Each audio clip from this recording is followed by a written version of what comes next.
Craig, what did you take away from the performance today? Oh, well, it's somewhat workmanlike. We wanted to turn up today and put on a best version of us, or grow in a different way, or find what our best looks like in terms of forward of the ball and other parts of our game.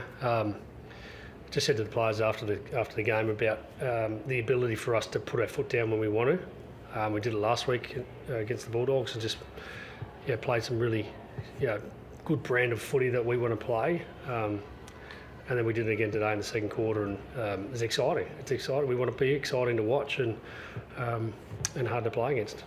Was it probably if you're going to construct a quarter in the lab, is that that second quarter, was that the perfect quarter that you could even ask for? Yeah, I don't like the word perfect because it means it's never going to happen again. But that's just keep doing it. But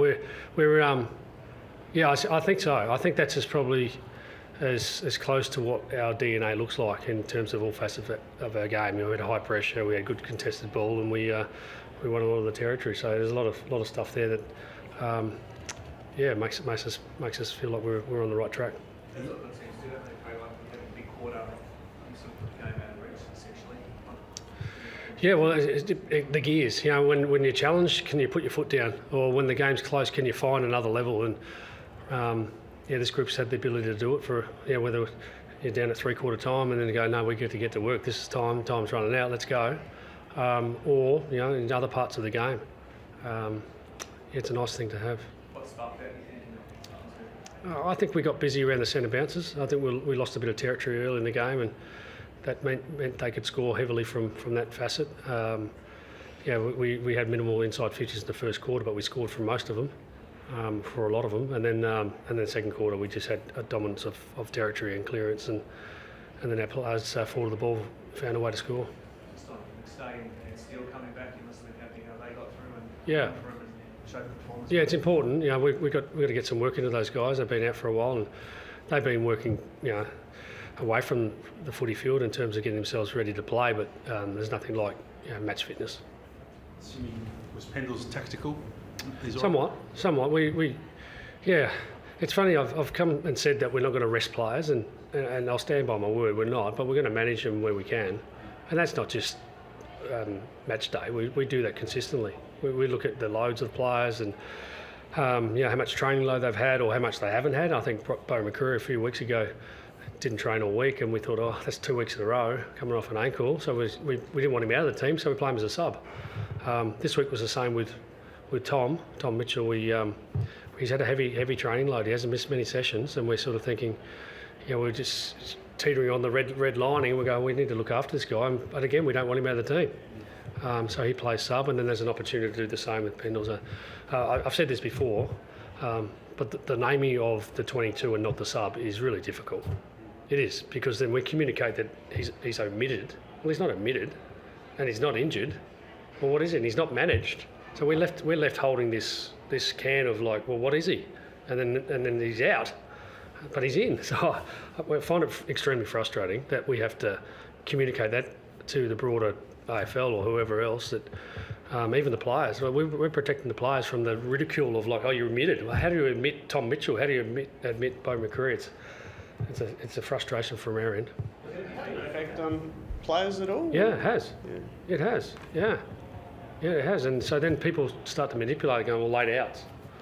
Then you have to name someone else out. It's a frustration. We're not going to take Dacos off anytime soon, I would have thought, as a sub. Well, again, we have with Nick an ability to manage him during the week. We understand he's in his second year and he's playing high minutes and things, and now he's in the midfield, and we look after him during the week. Yep. He's really embracing that role. That forward. Yeah. Well. Second term, really. Yeah. That in particular, he's worked with Geordie. They haven't played midfield together. This is only his second game together as a mid combination, and it's exciting to think what that chemistry could be. Over short, medium, long term. There's just the little nuances, giving the ball to each other or whatever it looks like.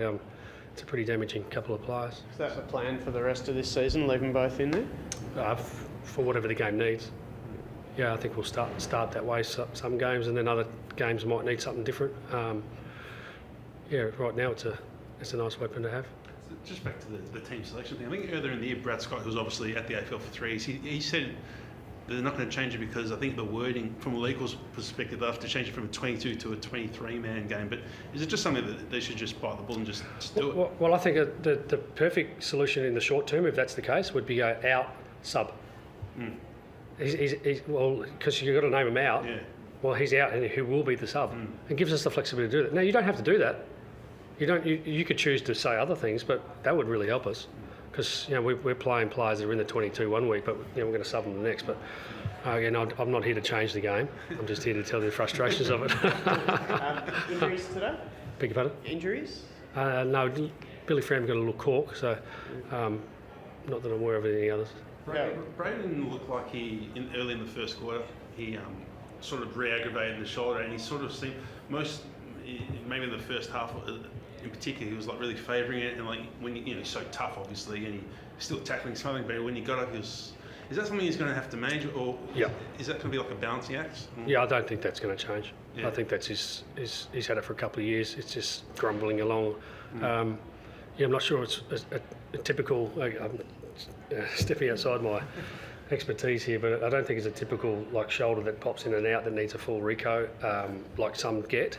But it's certainly causing a little grief here and there. But it's something he's managed for a couple of years now.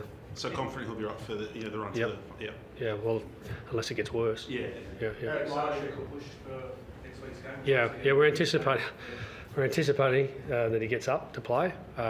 Same with Darcy Cameron. They just didn't quite get to the line this week. So both those guys will be available. Yeah, we're pretty happy to just sit in the moment and enjoy our wins. We've spoken about deep wins and shallow losses, and we'll sit in this one for a little bit. Thanks, guys.